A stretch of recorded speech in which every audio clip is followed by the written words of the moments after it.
Eu paguei cada detalhe da festa de aniversário da minha mãe. Mais de 100 convidados, salão lotado, comida farta, tudo impecável. Achei que dessa vez talvez fosse diferente. Achei que eu finalmente seria vista como filha, não apenas como a solução financeira da família. Mas no meio da festa, na frente de todo mundo, minha própria mãe olhou para mim e disse que pagar pela comemoração não me dava o direito de estar ali. Minha irmã ainda riu e mandou eu ir passear no shopping. Naquele instante, algo que eu carregava há anos se quebrou. Fui embora sem discutir, sem gritar. O que elas não sabiam é que ao me expulsarem daquela festa, deram início a uma sequência de consequências que mudaria tudo para sempre. Se você acha que essa história termina ali, espere até ouvir o final. Olá, seja bem-vindo ao canal Histórias que Machucam. Curta e se inscreva nesse canal. Aproveite e ative as notificações. Comente aqui de qual cidade você está assistindo. Vou adorar saber e deixar um coração no seu comentário. Vale lembrar que os nossos vídeos não são relatos reais. São histórias voltadas apenas para o entretenimento. Toda criação e edição são feitas pelo proprietário do canal. Sempre achei curioso como algumas famílias confundem amor com conveniência. Cresci aprendendo que quando você é a filha forte, a que se vira sozinha, a que nunca dá trabalho, ninguém pergunta se você está cansada. Eles apenas estendem a mão e você, por hábito, coloca algo nela. Meu nome é Isabela, tenho 33 anos, moro em São Paulo e trabalho há mais de uma década na área de tecnologia financeira. No papel, minha vida parece perfeita. Salário alto, cargo de liderança, estabilidade que poucas pessoas da minha idade conseguiram construir. Na prática, significa jornadas longas, reuniões que atravessam a noite, finais de semana grudada no notebook e uma pressão constante para nunca errar. Ainda assim, durante anos, eu repetia para mim mesma que tudo aquilo valia a pena.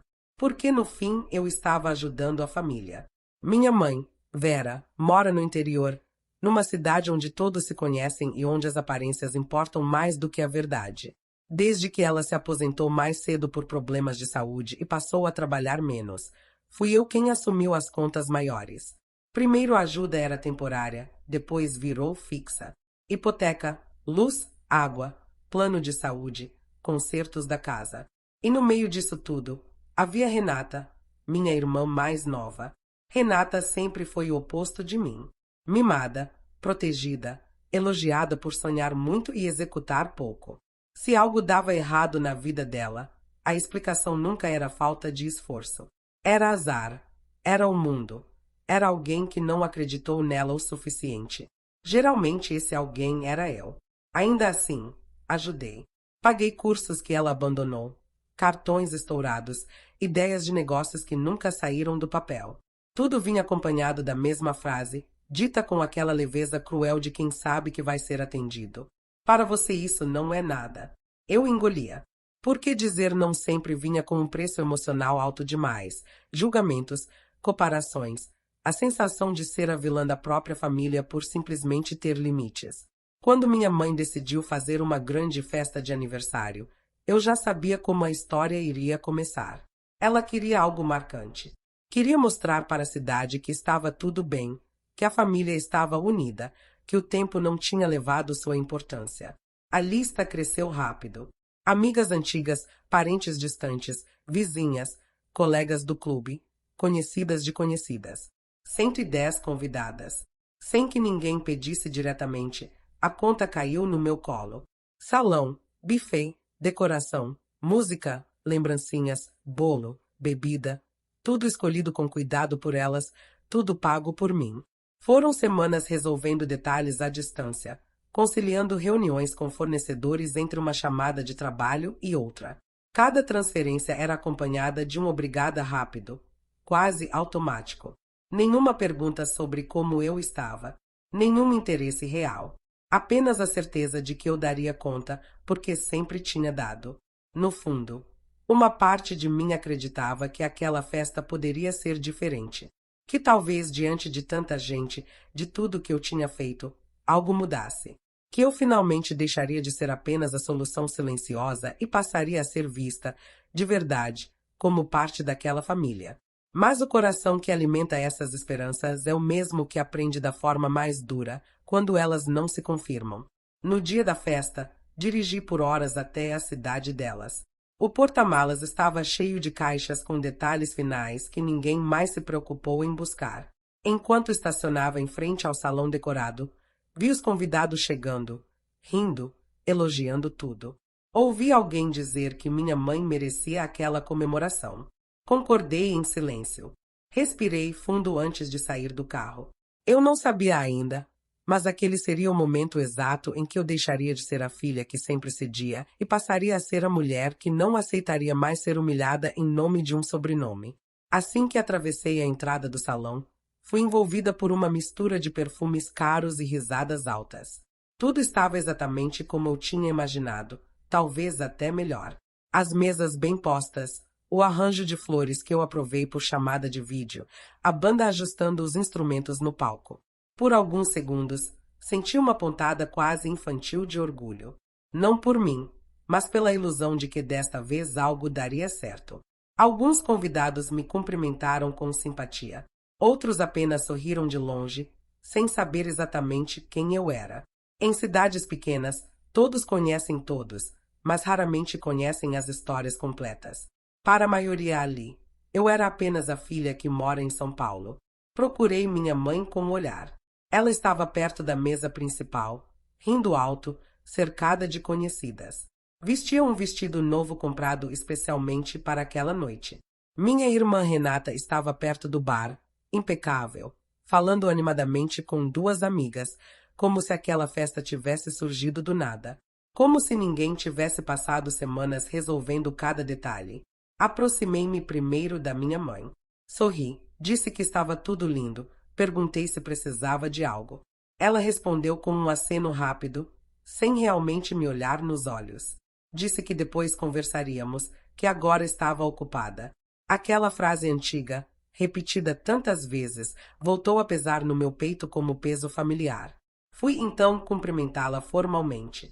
Esperei ela terminar a conversa antes de me aproximar. Quando finalmente me viu, o sorriso dela diminuiu um pouco, como se minha presença fosse um detalhe fora do roteiro. Dei um beijo em seu rosto e desejei feliz aniversário. Ela agradeceu seco e logo voltou a falar com as outras pessoas ao redor, comentando como a festa estava cheia, como o salão era bonito, como tudo tinha sido bem organizado. Ninguém mencionou meu nome. Afastei-me discretamente e caminhei até uma mesa mais afastada, observando a cena como alguém que assiste a própria vida de fora. Era estranho perceber que eu tinha financiado cada centímetro daquele espaço e ainda assim me sentia uma intrusa. Quando a música diminuiu e a mestre de cerimônias pediu atenção para algumas palavras da aniversariante, senti um frio percorrer minha espinha. Minha mãe subiu ao pequeno palco improvisado com uma taça na mão. Agradeceu às amigas, às vizinhas, às parentes distantes. Falou da importância da família, do quanto se sentia amada, do orgulho que tinha da sua história. Enquanto ela falava, percebi Renata me observando do outro lado do salão. Havia algo em seu olhar que eu conhecia bem. Uma mistura de superioridade e provocação, como se ela soubesse de algo que eu ainda não sabia. Minha mãe continuou discursando, cada vez mais confortável com a atenção. Em determinado momento, fez uma pausa e sorriu de lado, como se estivesse prestes a dizer algo espirituoso. Foi então que seus olhos encontraram os meus ali no meio da multidão. O silêncio que se formou durou apenas alguns segundos, mas foi suficiente para eu sentir o coração bater forte demais. Tem gente que acha que dinheiro compra tudo. Ela disse em tom de brincadeira, arrancando algumas risadas nervosas. Compra festa, compra luxo, mas não compra respeito. Senti alguns olhares se voltarem na minha direção. Meu corpo ficou rígido. Ainda tentei acreditar que aquilo não tinha a ver comigo. Mas então ela continuou, agora sem sorrir. Pagar pela festa não te dá o direito de estar aqui. O salão ficou em silêncio absoluto. Ela apontou levemente com a cabeça na minha direção e completou. Alto o suficiente para todos ouvirem, pode ir embora. Antes que eu conseguisse reagir, ouvi a voz de Renata, clara e cortante, vinda do bar. Obedece à mamãe, Isabela. Hoje é o dia dela. Melhor ir passear no shopping. As palavras ecoaram como um tapa. Por um instante, ninguém se mexeu. 100 pessoas prenderam a respiração ao mesmo tempo. E eu entendi ali, diante de todos, que aquela festa não era apenas uma comemoração. Era uma demonstração de poder. E eu acabava de ser colocada no lugar que sempre quiseram que eu ocupasse. Respirei fundo. Algo dentro de mim começava a mudar de forma definitiva. Por alguns segundos fiquei parada no mesmo lugar, sentindo todos os olhares queimar na minha pele. 100 pessoas, conhecidas, parentes, amigas antigas da minha mãe. Ninguém dizia nada, ninguém se mexia. O silêncio era tão pesado que eu conseguia ouvir o zumbido da iluminação do salão. Meu primeiro impulso foi o mais antigo de todos. Engolir, fingir que nada tinha acontecido, sair discretamente e lidar com aquilo mais tarde, sozinha, como sempre. Mas algo estava diferente naquela noite. Talvez fosse o cansaço acumulado de anos. Talvez fosse a humilhação pública atravessando uma linha que nunca antes havia sido cruzada. Ou talvez fosse simplesmente o fim de uma paciência que eu nunca deveria ter esticado tanto. Levantei o queixo e caminhei em direção ao palco. Cada passo parecia ecoar alto demais dentro do meu próprio peito. Algumas pessoas desviaram o olhar, outras me observaram com aquela curiosidade desconfortável de quem assiste a algo que não sabe se deve ver.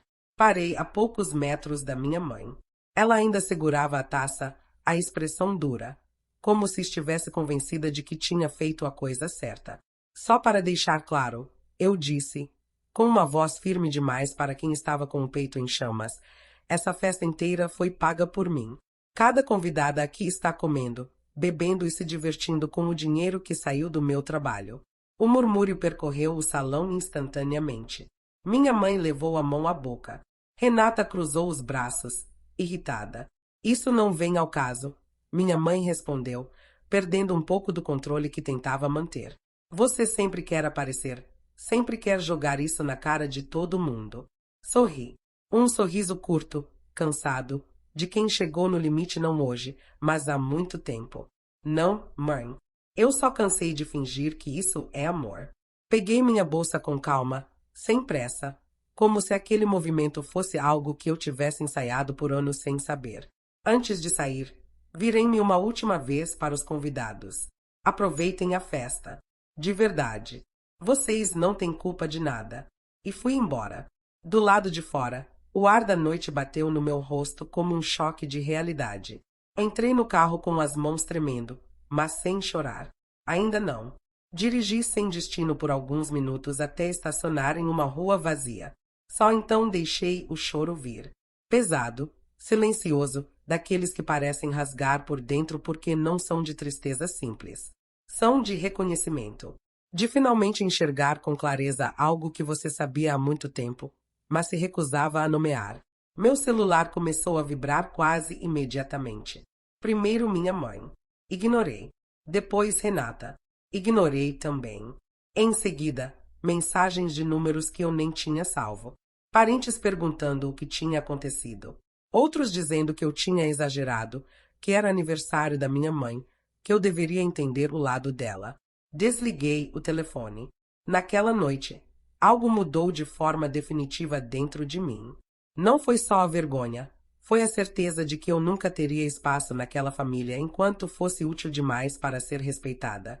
Essas duas coisas nunca coexistiram para mim. Quanto mais eu dava, menos era vista.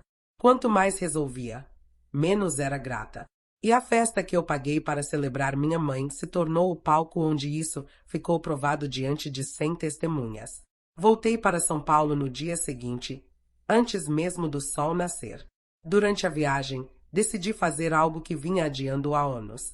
Abri o aplicativo do banco e cancelei todas as transferências automáticas, uma por uma. Hipoteca, plano de saúde, cartão da Renata, tudo. Não senti alívio imediato. Senti medo. Medo das reações, medo do que viriam exigir. Medo de quem eu seria sem aquele papel de salvadora que tinha sido minha identidade por tanto tempo. 2 dias depois, o primeiro ataque veio. Minha mãe me ligou de um número desconhecido. Atendi. Você nos humilhou. Ela disse sem rodeios. Fez eu passar vergonha na frente da cidade inteira. Respirei fundo. A senhora fez isso sozinha. Ela riu, um riso curto e amargo. Você acha mesmo que pode simplesmente cortar tudo e sair ilesa? Você nos deve isso. Sempre nos deveu. Desliguei. Na mesma semana, recebi uma notificação do banco informando uma tentativa de acesso suspeita à minha conta. Depois outra. E outra. Alguém estava tentando recuperar senhas, alterar cadastros, mover dinheiro que não estava mais disponível. Foi quando entendi que aquilo não tinha terminado na festa. A humilhação pública tinha sido só o começo. O que vinha depois era muito mais calculado. Os alertas continuaram pelos dias seguintes, sempre em horários estranhos, quase sempre de madrugada. Tentativas de redefinição de senha, perguntas de segurança respondidas de forma errada, solicitações de contato que eu não reconhecia. Liguei imediatamente para o gerente da minha conta. Expliquei a situação com calma, mas sem suavizar nada. Pedi bloqueios adicionais, autenticação reforçada, troca completa de acessos. Quando desliguei, fiquei sentada no sofá por um longo tempo, olhando para a parede. A ficha caiu com um peso diferente. Elas não estavam apenas irritadas. Estavam desesperadas. Na semana seguinte, a cidade onde minha mãe morava começou a falar. Não por causa da festa em si. Festas passam rápido. Mas por causa do que veio depois. Uma conhecida da minha mãe me ligou. Alguém com quem eu nunca tive proximidade. A voz dela estava constrangida. Isabela, não sei se você sabe, mas sua mãe comentou que você tinha prometido pagar umas coisas e depois sumiu. Ela disse que você deixou todo mundo na mão. Agradeci a ligação e desliguei. Aquilo confirmava o que eu já sentia. A narrativa estava sendo distorcida com uma velocidade e uma precisão que só é possível em quem pratica há muito tempo. 2 dias depois, recebi um e-mail do contador da família, um profissional que eu mesma tinha indicado anos antes. O tom era formal demais para um assunto familiar. Ele pedia esclarecimentos sobre a interrupção dos pagamentos e mencionava compromissos assumidos. Li aquela frase várias vezes. Compromissos assumidos. Como se generosidade fosse contrato. Como se cuidado fosse dívida. Respondi apenas com documentos. Extratos, comprovantes, o histórico completo de transferências feitas ao longo dos anos. No final, uma frase curta: não existe contrato nem obrigação legal. Enviei e bloqueei o endereço. Naquela mesma noite, Renata apareceu no meu prédio. Não avisou, não ligou, simplesmente surgiu na portaria exigindo subir. O porteiro me ligou. Hesitei por alguns segundos e autorizei. Queria encarar aquilo de frente. Ela entrou no meu apartamento como se ainda tivesse algum direito ali. Olhou ao redor, avaliando o espaço, como sempre fazia quando vinha visitar. Você surtou, foi a primeira coisa que disse. Você acabou com tudo. Mantive a voz controlada. Com tudo o quê, Renata? Ela começou a andar de um lado para o outro. O clima, a família, as contas. Você sabe que elas não têm como pagar aquilo tudo sozinhas. Sabia. Respondi. E mesmo assim me mandaram embora. Ela revirou os olhos. Você provocou. Sempre provocou. Precisava daquela humilhação pública. Respirei fundo. A humilhação foi ouvir, na frente de 100 pessoas, que eu não tinha direito de estar ali depois de ter pago tudo. Ela ficou em silêncio por um segundo. Depois soltou. Fria, você podia ter ficado quieta. Sempre ficou. Ali estava a verdade, dita com a naturalidade de quem nunca considerou que fosse errado. E você? Continuei. Podia ter defendido. Mas preferiu rir. O rosto dela endureceu. Não se faça de vítima. Você sempre teve tudo. Ri sem humor. Tudo, menos respeito. Ela saiu batendo a porta. No dia seguinte veio o golpe mais pesado. Recebi uma notificação extrajudicial assinada por um advogado. Minha mãe estava alegando que eu tinha criado uma dependência financeira e que a interrupção abrupta causava prejuízos à subsistência dela. Li aquilo com uma calma estranha, a mesma calma de quem já passou pelo pior e percebe que o que vem depois é só papelada. Encaminhei tudo para meu advogado, uma profissional que eu conhecia do meio corporativo, acostumada a disputas difíceis. Ela leu em silêncio e depois levantou os olhos. Elas não têm base nenhuma. Mas isso pode ir longe se insistirem. Então que vá, respondi. Na mesma semana, descobri algo que mudou tudo. Um fornecedor da festa me ligou perguntando por um pagamento que havia sido prometido depois do evento. Algo que eu nunca autorizei. O valor era alto. Quando pedi detalhes, meu estômago afundou. O contrato tinha sido assinado usando o meu nome. Ali eu entendi que a festa não foi só humilhação. Foi o início de algo muito maior e ninguém sairia ileso. O contrato ficou aberto na tela do meu notebook por longos minutos. Meu nome estava lá, correto, acompanhado de dados que não eram completamente meus, mas suficientes para tentar me responsabilizar. A assinatura era uma imitação grosseira, porém perigosa o bastante para causar problemas sérios se eu não agisse rápido. Liguei imediatamente para o fornecedor. Expliquei com firmeza que aquele contrato era fraudulento e que eu não reconhecia nenhuma obrigação posterior ao evento. Enviei meus documentos, meus comprovantes, as conversas que provavam que todos os pagamentos tinham sido feitos antecipadamente por mim, sem qualquer aditivo. Do outro lado da linha, o silêncio foi pesado. Sua mãe disse que você tinha autorizado. O homem respondeu, desconfortável. Ela parecia muito segura. A segurança dela sempre foi baseada em algo simples. Ela acreditava que eu cobriria qualquer coisa para evitar escândalo. Dessa vez, não cobre. Minha advogada entrou em contato formalmente com o fornecedor e com o escritório que havia redigido o contrato. A palavra falsificação apareceu no e-mail, clara e objetiva, sem suavização. Em menos de 24 horas, o tom mudou completamente. O pagamento passou a ser cobrado diretamente da minha mãe. Na manhã seguinte, ela apareceu no meu trabalho. Não avisou, não pediu autorização, simplesmente surgiu na recepção do prédio comercial onde eu trabalhava, dizendo que precisava falar comigo com urgência. Quando a recepcionista me ligou, senti o estômago se contrair, mas autorizei a subida. Estava cansada de fugir. Cada conversa evitada tinha me custado anos de paz que nunca cheguei a ter. Ela entrou na sala com os olhos inchados, segurando a bolsa com força demais. Sentou-se sem ser convidada. Você está indo longe demais, disse antes mesmo que eu abrisse a boca. As pessoas estão comentando. Eu estou passando mal. A Renata não dorme. Observei aquela cena com uma distância que me surpreendeu a mim mesma. Elas me expulsaram de uma festa que eu paguei.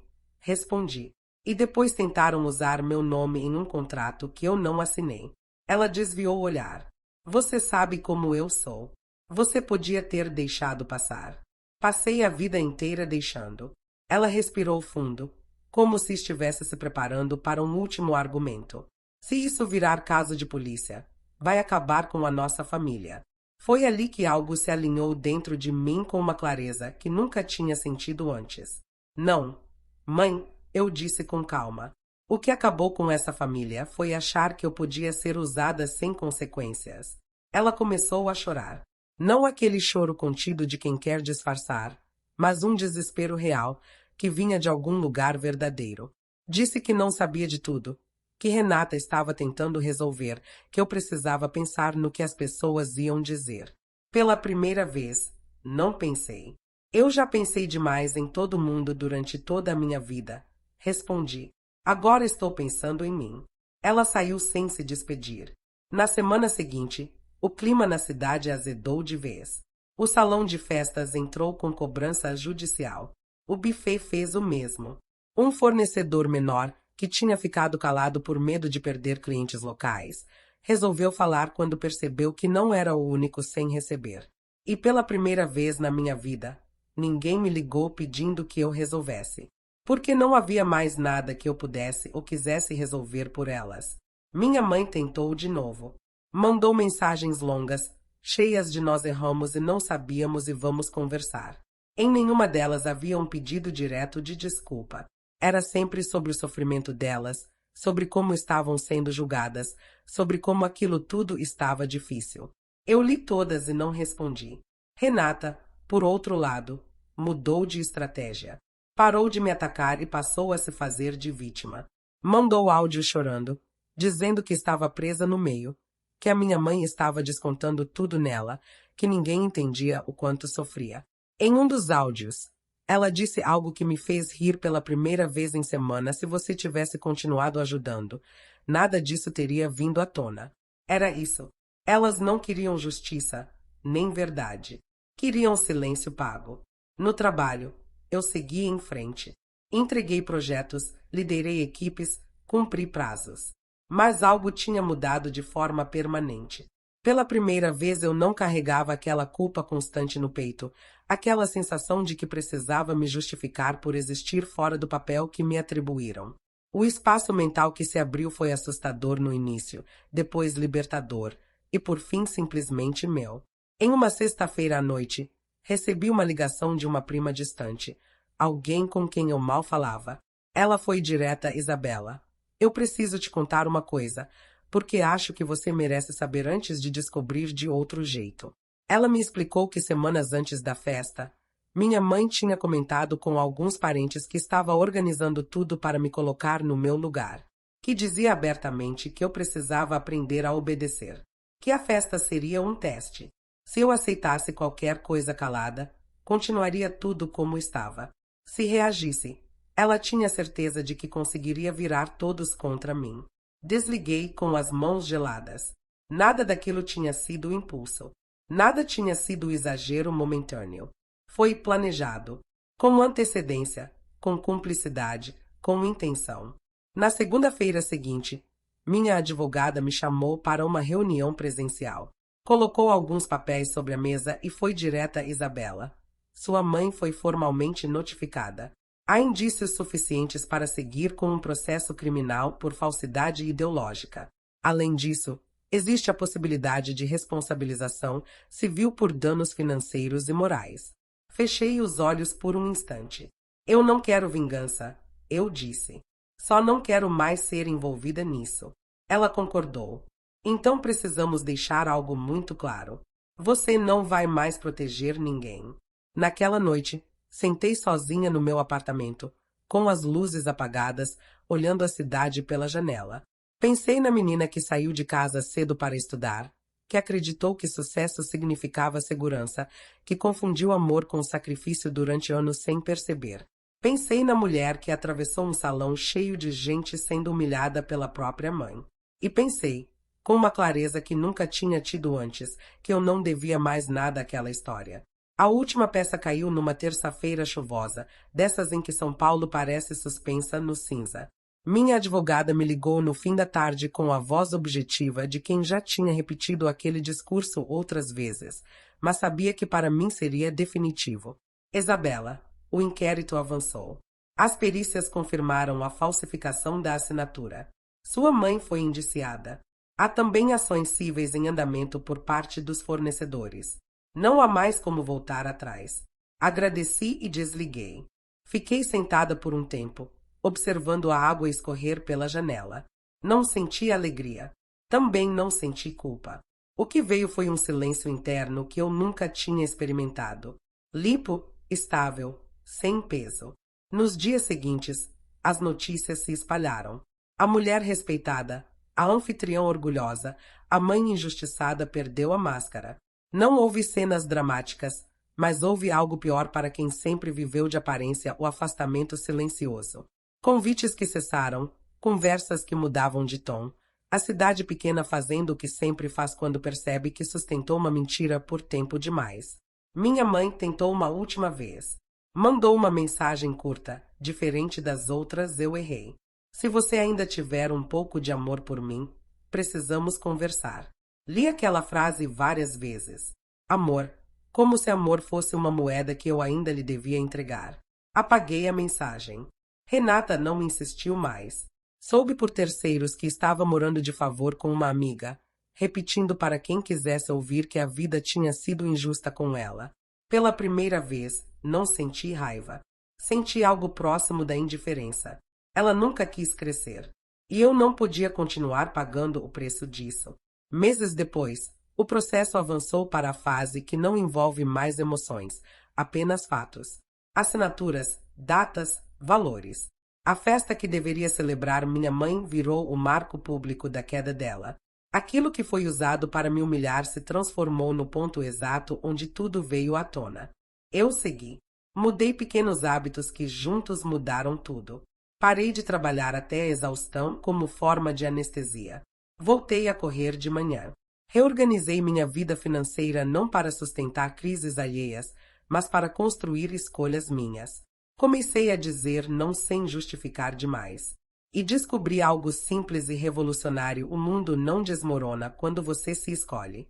Um dia, passando em frente a um shopping, lembrei da frase da Renata naquela noite. Melhor ir passear no shopping. Sorri sozinha. Não com ironia, mas com compreensão. Aquela frase dita para me diminuir tinha sido a porta de saída.